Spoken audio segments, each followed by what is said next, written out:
एक वैद्युत द्विध्रुव जिसकी लंबाई 4 सेंटीमीटर है को एक समान वैद्युत क्षेत्र 10⁴ न्यूटन प्रति कूलम या एन सी की पावर -1 है ना से 30 डिग्री पर रखने से 9 गुणे 10⁻² न्यूटन मीटर का बल आघूर्ण लगता है। द्विध्रुव के द्विध्रुव आघूर्ण की गणना कीजिए। तो हम सबके प्रतीक लिख लेते हैं। द्विध्रुव की लंबाई ये 2l से मानी जाती है, ये कितनी है 4 सेंटीमीटर दी गई है। एक समान वैद्युत क्षेत्र और वैद्युत क्षेत्र तीव्रता E का मान दिया 10⁴ न्यूटन प्रति कूलम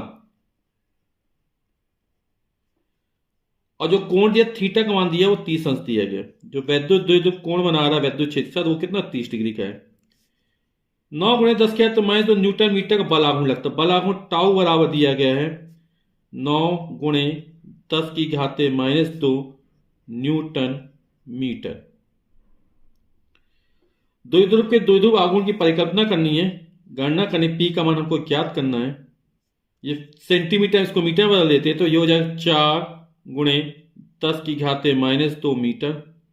तो आप लोग जानते हैं कि द्विध्रुव का बल आघूर्ण टाउ बराबर होता है पी ई साइन थीटा। हमें पी का मान याद करना है तो पी बराबर हो जाएगा टाउ अपॉन ई साइन थीटा। टाउ का मान है 9 गुणे 10⁻², ई का मान 10⁻⁴ साइन और थीटा का मान दिया 30 अंश। तो 9 गुणे 10⁻², 10⁻⁴ और साइन 30 का मान हो तो 1/2। तो बटेगा तो ऊपर पहुंच जाएगा और 10⁻⁴ ऊपर जाएगा तो -4 हो जाएगा। तो ऊपर 9, ये वाला 2 ऊपर पहुंच गया, गुणे 2 गुणे 10⁻² और 10⁻⁴ ऊपर पहुंचो 10⁻⁻⁴। तो 9 दूनी 18 गुणे आधार सामान्य घात तो जुड़ जाएंगे, -2 -4 -6 हो जाएगा।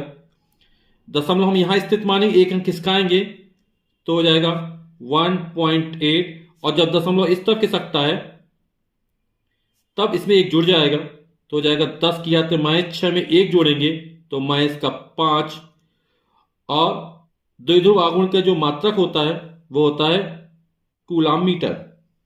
तो हमारा उत्तर निकल आएगा 1.8 × 10⁻⁵ कूलम।